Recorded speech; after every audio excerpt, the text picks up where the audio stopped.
అంజు గారు తీసిన సినిమాకే కాదు, స్పీచ్లు కూడా ఎడిటర్ని పెట్టుకోవడం బెటర్ నేను. First of all thank you so much అండి ఇక్కడికి వచ్చిన మా మీడియా మిత్రులందరికీ.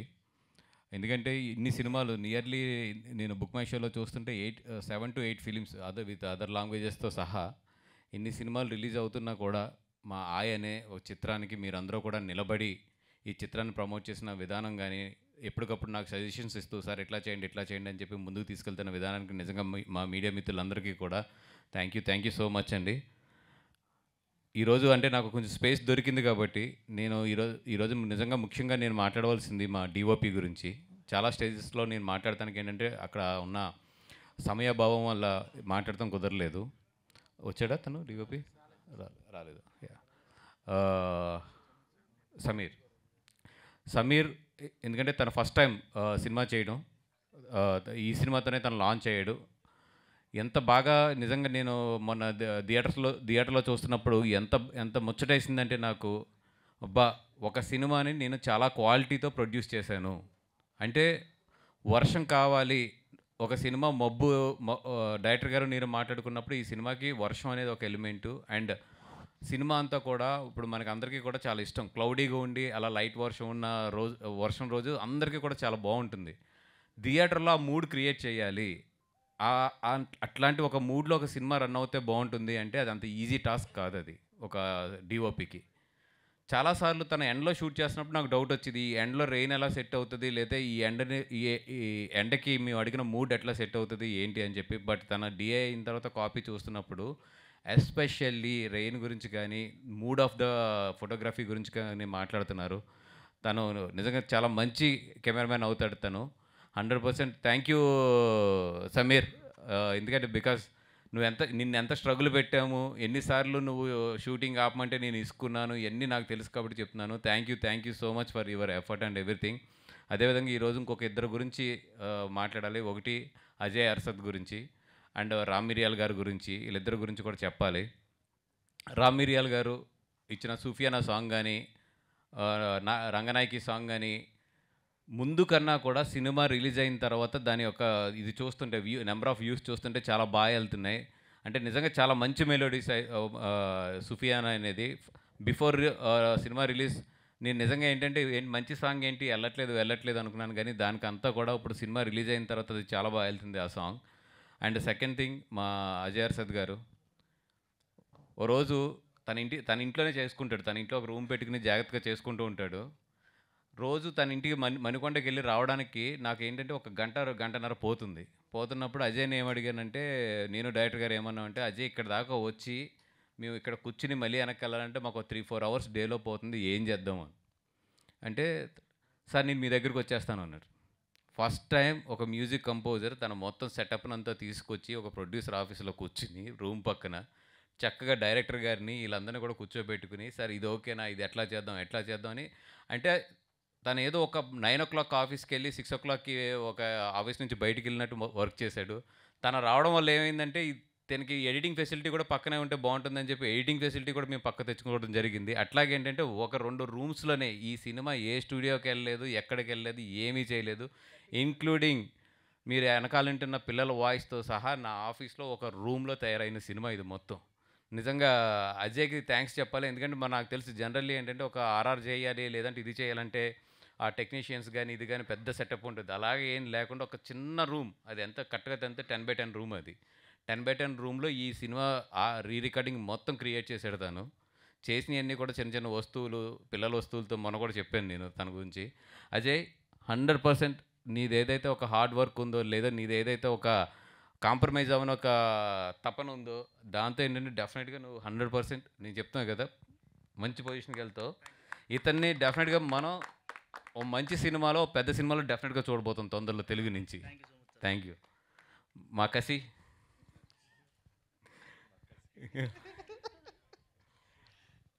అంటే రాజుగారు రాణి గారిది నేను రిలీజ్ అవ్వకముందు కాపీ చూసినప్పుడు ఇతనితో డైలాగ్ ఉంటుంది, విత్తనం అనే డైలాగ్.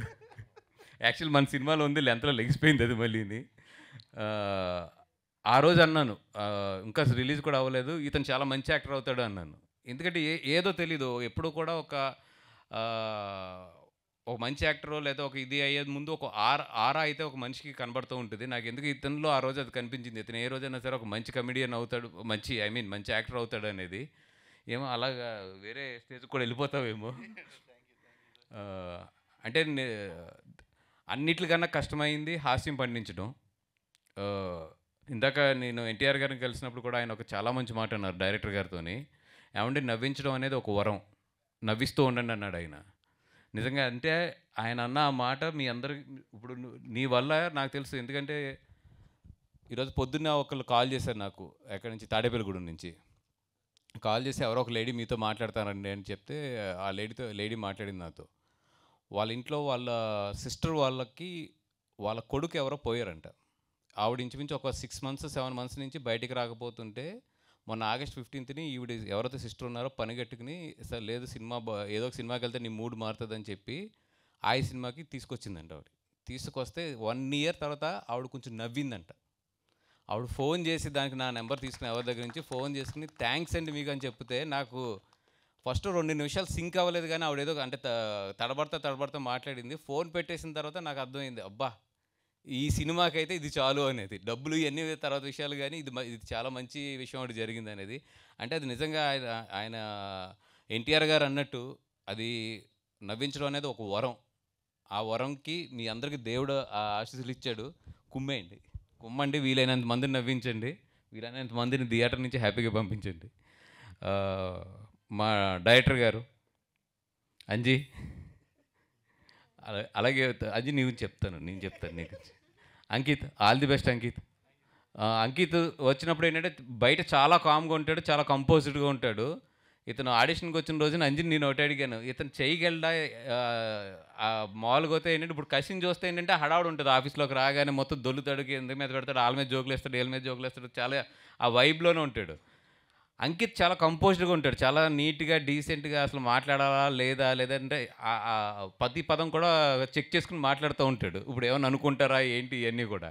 నేను అడిగాను అంజీని, సార్ అంజీ ఇంత కంపోజ్డ్గా ఇంత సఫిస్టికేటెడ్గా ఉన్నాడు, ఇతను పర్వాలేదా, మనం అంత అల్లరగా ఉంటుంది కదా అంటే, లేదు సార్ మీరు చూడండి స్క్రీన్ మీద అన్నాడు. నేను రష్ చూసిన వెంటనే షాక్ అయ్యాను నిజంగా. నేనైతే ఎక్స్పెక్ట్ చేయలేదు అంజీ దొరుకుతాడు అనుకున్నా కానీ నీ విషయంలో. కానీ మా అందరికి కూడా రాంగ్ అని చెప్పి ప్రూవ్ చేశాను. మా ఉండవయ్యా, నాకు స్టేజ్ ఎక్స్పీరియన్స్ ఉంది. కాదు, ఆర్డర్ నాకు తెలుసు, ఒక ప్రోటోకాల్ ఆర్డర్ ఉంటుంది మాట్లాడేటప్పుడు.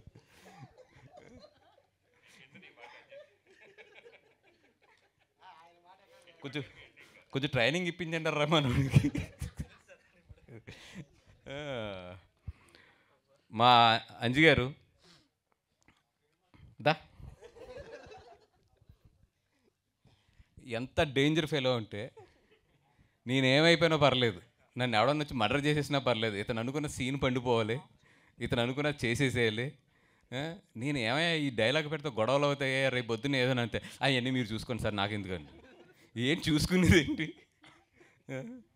ఈయన వల్ల నేను అరవింద్ గారితో ఎన్నిసార్లు డబ్బులు తిన్నానో నాకే తెలుసు, ఇతను చేసిన పనులకు కానీ ఇతను చేసిన అల్లరికి కానీ ఆఫీస్లోని. కానీ తనలో ఉన్న ఎనర్జీ అల్లరి ఏదైతే ఉందో అదే ఈరోజు సినిమా. అది మీరు ఏదైతే సినిమా చూస్తున్నారో అది క్లియర్ అంజీ సినిమా. అంటే తనలో ఉండే ఒక అమలాపురం కానీ ఆ కోనసీమలో కానీ ఒక కుర్రోల్లో ఒక ఎటకారం ఉంటుంది. వాళ్ళు అసలు మనం ఏం ఫీల్ అవుతాం ఏం ఉండదు, పడక్కన పనిచేసి వెళ్ళిపోతారంటే వేసేమని కూడా తెలియదు వాళ్ళకి, అలా నడుచుకెళ్ళిపోతారు అంతే. మనం తర్వాత ఎదుక్కుంటూ ఉండాలి. నాకు బెస్ట్ డైలాగ్ ఎప్పుడూ గుర్తుంటుంది. ఏది ఒకసారి ఏదో ఒక సినిమా నాది సరిగ్గా ఆడలేదు, నెక్స్ట్ డే నేను పాలకొల్లో ట్రైన్ దిగితే అదే ట్రైన్కి మా నర్సపూర్ ఎక్స్ప్రెస్ బాగా ఫేమస్. ఈస్ట్ గోదావరి వాళ్ళు ఉంటారు, వెస్ట్ గోదావరి వాళ్ళు అందరూ, కోనసీమ వాళ్ళు అందరూ కూడా అదే ట్రైన్ పాలకొల్లో దిగి వెళ్తారు. కరెక్ట్గా దిగుతుంటే ఎవరో చూశారు నన్ను. చూసిన వెంటనే ఆ మాట అనకూడదేమో స్టేజ్ మీద, ఏంటంటే మీ సినిమా అంటే అర్థమైపోయి ఉంటుంది మీకు. పొద్దున్నే నేను ఒక బ్రష్ కూడా చేసుకోలేదు, లెగ్గానే భర్త పక్కన ఉన్నాడు, ఫటక్ని వేసాడు ఆ డైలాగ్.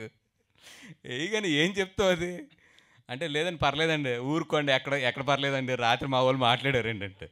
అంటే ఓ మొహమాటానికి కూడా అసలు ఉండదు, అలా ఉంటుంది కోనసీమ వాళ్ళతో పెట్టుకుంటే. అట్లాంటి ఏరియాలో అది కోర్ ఏరియా నుంచి వచ్చాడు అంటే మనోడితో రోజు నాకు ఎలా పడి ఉంటుందో ఆలోచించండి. ఏదన్నా ఈ డైలాగ్ కొంచెం లెంత్ తగ్గిందో పర్లేదంటే ఇంకా ఏమండి మీరు అలాగో ఈ సినిమా అనేవాడు అంతే. అంజీ బట్ చాలా మంచి కామెడీ టైమింగ్ ఉన్న కామెడీ అనే కాదు, తనలో చాలా రసాలు ఉన్నాయి. అవన్నీ కూడా ఎదరెదర వచ్చే కొలది ఒక్కొక్క రసం బయటకు వస్తుంది. ప్రజెంట్ అయితే ఏమంటారు దీన్ని, హాస్యరసం, హాస్యరసం వచ్చింది. లేదు లేదు లేదు, డెఫినెట్గా అంజీ నెక్స్ట్ సినిమా నాకే చేస్తాడు అనుకుంటున్నాను. అనుకుంటాం కాదండి. అవును, నువ్వేం కమిట్ అయినా నేనేం కమిట్ అయినా అక్కడ గీతార్స్లో ఒక లైవ్ ఉన్నది, ఆయన అక్కడ చూస్తున్నాడు ఆల్రెడీ. వీళ్ళిద్దరు ఎవరో వీళ్ళకి కమిట్ అవుతున్నారు అనుకుంటారు. ఆయన లేకుండా ఏం మాట్లాడదులే, వద్దులే. Thank you. మా హీరో నితిన్ గారు, ఫ్యామిలీ అనకూడదని ఇందాక నేను ఏదో ఎన్టీఆర్ గారి దగ్గర ఉన్నప్పుడు పెద్ద ఫ్యామిలీ అంటే వాసు గారు దయించి మీరు ఆ మాట కాకుండా ఫ్యామిలీ అనే మాట మాట్లాడండి, పెద్ద పెద్ద అనేది పెట్టద్దు అన్నారు. నిజంగా ఐఎమ్ సో, ఆయన so respectful for him. Like ఆయన మధ్యాహ్నం మమ్మల్ని అందరిని ఆదరించి అంత బాగా మమ్మల్ని దగ్గర తీసుకుని మమ్మల్ని అందరిని అప్రిషియేట్ చేశారు ఆయన. నితిన్ గారు వెరీ సింపుల్గా చెప్పాలంటే ఆయన సక్సెస్కి ఏదన్నా ప్రతి మనిషికి కూడా ఒక సక్సెస్ అయ్యాడంటే ఒకటి ఉంటుంది. ఒకరికి హార్డ్ వర్క్ ఉంటుంది, ఒకరికి క్రియేటివిటీ ఉంటుంది, ఒకరికి స్మార్ట్నెస్ ఉంటుంది, అదేవిధంగా ఒక్కొక్కరికి ఒక్కొక్క క్వాలిటీ ఉంటుంది. నితిన్ నాకు తెలిసి తన ఫ్యూచర్లో పెద్ద స్టార్ లేదంటే ఫ్యూచర్లో చాలా బాగా సక్సెస్ అయితే తనకున్నది నేను అబ్జర్వ్ చేసిన దాంట్లో ఏంటంటే తన సింపుల్సిటీ, తన గ్రౌండెడ్. మళ్ళీ ఫ్యామిలీ అనకూడదు కాబట్టి ఒక మంచి బ్యాక్గ్రౌండ్ నుంచి వచ్చినా కూడా తన సింపుల్సిటీ, తనకి ఏదైతే గ్రౌండెడ్నెస్, ఒక చాలా లైట్గా ఒక విషయాన్ని ఆలోచించే విధానం ఏదైతే ఉంటుందో డెఫినెట్గా వాళ్ళు ఎప్పుడు కూడా సక్సెస్ అవుతారు. మా నితిన్ కూడా 100% సక్సెస్ అవుతాడు. అతను కూడా మంచి పొజిషన్లో చూడబోతున్నాం మనం అందరం. Thank you Nitin, thank you for everything. ఈ ఫిలింకి నీ ఎఫర్ట్స్ కానీ, ఈ ఫిలింకి the way you cooperated every moment, ఎన్ని కష్టాలున్నా ఏం చేసినా కూడా దాన్ని చాలా లైటర్ వేగా తీసుకెళ్ళిపోయావు. Thank you so much. అంటే నీ స్పిరిట్ ఏంటంటే మొత్తం యూనిట్లో నువ్వే అలా ఉంటున్నప్పుడు అందరూ కూడా దిగొచ్చి కసిరెడ్డి మెయిన్ దిగొచ్చాడు. కసిరెడ్డి ఇబ్బంది పెట్టాడు బాగా. ఎప్పుడైతే ఆయన గ్రౌండెడ్గా ఉన్నారో మొత్తం టీం అంతా కూడా గ్రౌండెడ్గా ఉంది. Thank you so much for, నేను లేని రోజుల్లో కూడా మొత్తం ఎదురుండి చూసుకున్నాడు అన్నీ కూడా, అక్కడ ప్రొడక్షన్ దగ్గర కానీ ఇట్లా దగ్గర కానీ. Thank you so much Nitin, thank you. Nayan, అయ్యో ప్రోటోకాల్లో నీతో మాట్లాడిన తర్వాత ఆయనతో మాట్లాడదు. మా నయన్ అమ్మాయినైతే నేను పూజ వరకు అయితే చూడలేదండి. నేను కేవలం అంజీ నాకు ఒక వీడియో పంపించాడు, వీడియో చూసి బాగుంది అంజీ, మనం 100% అంటే అప్పటి వరకు ఒక హీరోయిన్ అనుకున్నాము. లాస్ట్ 1 వీక్లో ఏదో అక్కడ కొన్ని ఇబ్బందులు వచ్చి ఆ అమ్మాయి చేయలేక షూటింగ్ స్టార్ట్ అవుతుంది, ఏం చేయాలి అనుకున్నప్పుడు అంజీ గారు నైన్ది పంపించారు. ఎందుకో తెలీదు, ఆ అమ్మాయి కళ్ళల్లో అయితే ఓకే మనిషి ఎలా ఉన్నా ఇవన్నీ తర్వాత విషయం, బట్ ఈ కళ్ళు మాత్రం 100% వర్కౌట్ అవుతాయి ఈ సినిమాకని అనుకున్నాం. నిజంగా ఈరోజు 9 అనే పేరుకి తన కళ్ళల్లో పలికించిన ఏదైతే అవి ఉన్నాయో, ఎస్పెషల్లీ లాస్ట్ బ్రిడ్జ్ మీద సీన్ ఏదైతే తను చేసిందో చాలా మెచ్యూర్డ్గా, చాలా ఒక 10 సినిమాలు చేసిన అనుభవం ఉన్న ఒక హీరోయిన్లా చేసింది. ఎందుకంటే ఆ సీన్ చాలా కష్టం హోల్డ్ చేయడం. ఎందుకంటే చాలా థియేటర్లో ఏమాత్రం ఆ సీన్ అటు ఇటు బ్యాలెన్స్ అయ్యి హీరోయిన్ ఎక్స్ప్రెషన్ సరిగ్గా చేయలేకపోయిందో వెనకాల నుంచి డైలాగులు పడిపోతాయి, మీకు అందరికీ తెలిసిందే. ఎప్పుడు ఎమోషన్ సీన్స్ చాలా జాగ్రత్తగా ఉండాలి. ఎక్కడా కూడా కూర్చున్న వాళ్ళందరినీ కూడా తన నటనతో కట్టిపడేసింది ఆ బ్రిడ్జ్ మీద ఉన్న సీన్తో. అయితే 9 100% enjoy the success and thank you so much. I think మా co producers Vanu and Riyaz అందరూ కూడా, అండ్ మా దాంట్లో మాయ క్యారెక్టర్ చేసాడు అమ్మాయి, Maya character Krishna Chaitanya, all the best Krishna Chaitanya. And మా ఆటగాడు అంటే 80 ఏళ్ళు ఆయనకి, 80 ఏళ్ళు. ఈయన లొకేషన్ 82 ఈయన లొకేషన్లో ఉన్నప్పుడల్లా కూడా నాకు టెన్షన్ వచ్చేది చాలా. అంటే ఐ మీన్ ఆయన జాగ్రత్తగా చూసుకోండి, ఎందుకంటే అది అమలాపురం అండ్ రైనీ సీజన్, మీకు తెలియదే ఉంది, రైనీ సీజన్లో మస్కిటోస్ ఇవన్నీ కూడా అక్కడ ఆ ఏరియాలో ఎలా ఉంటాయి ఇవన్నీ కూడా చాలా. అంటే మీకు 82 ఏళ్ళప్పుడు మీరు స్టేజ్ మీద నిలబడి జనాలందరినీ థియేటర్లో నవ్వించి పంపిస్తారు అనేది మీకు రాసి పెట్టుందండి. అంటే నాకు మీ లైఫ్ గురించి నాకు పెద్ద తెలీదు, కానీ మీరు ఒకసారి థియేటర్లో చూస్తే నాకు తెలిసి ఏంటంటే ఇంతకాలం మిమ్మల్ని దేవుడు ఈ ఏజ్లో కూడా ఇంత ఎనర్జెటిక్గా ఇంత ఆరోగ్యంగా ఉంచుతున్నాడంటే ద మెయిన్ పర్పస్ ఈస్ మొన్న ఆగస్ట్ 15th సర్వే అయింది. సూపర్ అండి. Thank you for everything. మీరు ఎంత ఓపిక చేసుకుని అక్కడ నిలబడ్డారో నాకు తెలుసు. థ్యాంక్ యూ ఫర్ ఎవ్రీథింగ్ అండి. వీళ్ళందరూ చాలా మంది దగ్గర తిరిగారండి, హీరోలు అందరి దగ్గరికి. సార్ అవి పెట్టండి అవి పెట్టండి అని ఎవరు కాదన్నారు. అక్కడ బన్నీ గారి దగ్గర కూడా వెళ్ళారు, ఎవరు కాదన్నారు. సినిమా చూస్తా కదా అప్పుడు వాళ్ళు చూసినట్టు పెడతాను అన్నారు. దయచేసి మీరున్నా కదా సార్ పెట్టండి సార్.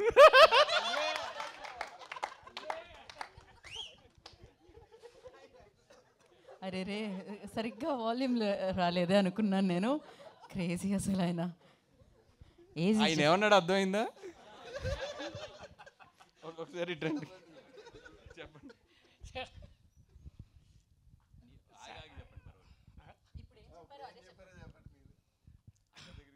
సార్ నేను మామూలుగా ఈ ప్రోమో కూడా చేశారండి. ఇది మేము డైరెక్టర్ దగ్గర పొమ్మన్నారు, ముందు హీరో దగ్గర పోయా. సార్ డైరెక్టర్ దగ్గరేమో బన్నీవాసు గారి దగ్గర పొమ్మన్నారు. ఆయన అయ్యా మీరు పెట్టింది ఇప్పటికే చాలా పెట్టాము, నేను పెట్టలేను అయ్యా. అరవింద్ గారి దగ్గర పొమ్మన్నారు. అమ్మో సరే వెళ్తాను. అరే వెనకనే డైరెక్టర్ గారు ఈ ప్రొడ్యూసర్ గారు, అమ్మో ఈ ముసవాడు అక్కడ కూడా పోయేటట్టు ఉన్నాడు. అరే అరే రాని ఇద్దరు లాక్కొచ్చి నన్ను బయటకు పంపారు. సినిమా వస్తుంది, వాళ్ళు ఎవరో చూసినట్టు పెడతారు రే. అందుకని వాళ్ళు ఎవరు పెట్టలేదు సార్. మీరైనా చూశారు కదా, కాస్త అవి పెట్టండి సార్. సార్ అయ్యే క్రేజీ.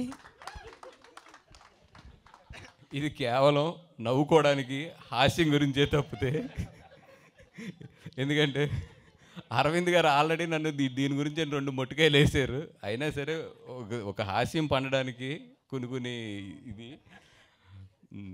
అంజీ ఫైనలీ నువ్వే రైట్ అయ్యావు ఆ ట్రాక్ వరకు అయితే మాత్రం. ఎందుకంటే ఫస్ట్లో కథ చెప్పినప్పుడు ఈ ట్రాక్ని వేరేగా మారుద్దామంటే ఆయన అసలు ఒప్పుకోలేదు. లేదు సార్ ఇది నన్ను నమ్మండి, రేపు పొద్దున్న దీన్ని థియేటర్లో చూడండి, ఇది ఎంత నవ్విస్తుంది అనేది. నిజంగా నేను థియేటర్లో చూసినప్పుడు ఏంటంటే that is what confidence on the what he wrote. నిజంగా నేను అంటే ఇది నవ్వుతారని తెలుసు కానీ అంత నవ్వుతారు అనుకోలేదు నేను. Thank you so much for everybody. And Q&Aకి వెళ్దామా? వెళ్దాం సార్. బిఫోర్ దట్ మనం నాన్న నితిన్ మాట్లాడాలి. యా సరే, నితిన్ గారు no problem. So Nitin you done a fantastic job. మీరు అఫ్కోర్స్ సింపుల్ సిటీ మేము స్టేజ్ మీద చూస్తూ ఉంటాం, కాకపోతే ఆ క్యారెక్టర్ని కంప్లీట్లీ మీ వైపు మౌల్డ్ చేసుకోవడం జరిగింది. యా వాసు గారు వాంటెడ్ టు యాడ్ సంథింగ్. అంటే చైతన్య గారి గురించి అయితే ఈ సినిమాకి నేను ప్రత్యేకంగా చెప్పాలి 100%. నాకు ఎక్కడ కూడా స్పేస్ దొరకలేదు ఆయన గురించి చెప్పడానికి. మీకు అందరికి తెలిసిందే దంద్రు చైతన్య గారు ఆయన ఆల్రెడీ డైరెక్టర్. కానీ ఈ సినిమాకి నేను నాకు ఒక హెల్ప్ కావాలండి, నాకు ఒక హ్యాండ్ కావాలి. ఎందుకంటే ఇప్పుడు నా ప్రొడక్షన్లో చాలా సినిమాలు రన్ అవుతున్నాయి. దీని మీద అంటూ కాన్సన్ట్రేట్ చేసి నేను లేని టైంలో కానీ, నేను ఏదన్నా బిజినెస్ టైంలో బయటికి వెళ్ళిన టైంలో కానీ మొత్తం కూర్చుని ఈ సినిమాని నేను లేకపోయినా సరే నేనున్నట్టు మొత్తం తన ఒక పెద్ద మనిషికి నా వైపు నుంచి ఒక పెద్ద తరహాలో కూర్చుని అక్కడ వీళ్ళందరినీ కూడా గైడ్ చేయడం జరిగింది. Thank you so much. అంటే ఒక డైరెక్టర్ పొజిషన్లో ఉండి ఇంకో సినిమాని ప్రొడక్షన్ వైపు నుంచి హ్యాండిల్ చేయడం అనేది చాలా తక్కువ మంది అది ఒప్పుకుంటారు. కానీ నా గురించి చైతన్య వచ్చి మొత్తం అవన్నీ కూడా ఒప్పుకుని నాతో పాటు రాత్రింబగళ్ళు కూడా లాస్ట్ 1 month కూడా నాతో పాటు జర్నీ చేసాడు ఆయన. ఎవరికైనా ఏదైనా చెప్పాలన్నా నేను అరవింద్ గారికి కొన్ని చెప్పడానికి కూడా పంపించేవాడిని. అంటే మాకు అరవింద్ గారికి నాకు ఎప్పుడు ఎడిటింగ్ రూమ్లో పెద్ద ఫైట్లు జరుగుతుంటాయి సినిమా రిలీజ్ ముందు. మా ఇద్దరికి మధ్యలో కూడా తను ఉండి నాకు సర్ది చెప్పడం కానీ, అరవింద్ గారికి సర్ది చెప్పడం కానీ, అటు డైరెక్టర్ గారికి సర్ది చెప్పడం కానీ, మా అందరినీ కూడా ఒక లైన్ మీద తీసుకెళ్ళాడు. చైతన్య గారు thank you so much for your help అండి. For a friend. అలాగే అజయ్ ఎన్ని తిట్లు తిట్టించుకున్నా కూడా పాపం పొద్దున్నే లేచి మళ్ళీ ఫ్రెష్గా వచ్చేవాడు లొకేషన్కి.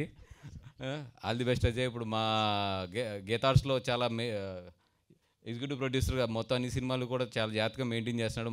మేము ఎన్ని తిట్టినా కూడా పొద్దున్నే మాత్రం నవ్వుతూ వచ్చి మా అందరినీ మళ్ళీ రీఫ్రెష్ చేస్తూ ఉంటాడు. Thank you Ajay, thank you so much. Banu Riyaz రాలేదా? ఓకే.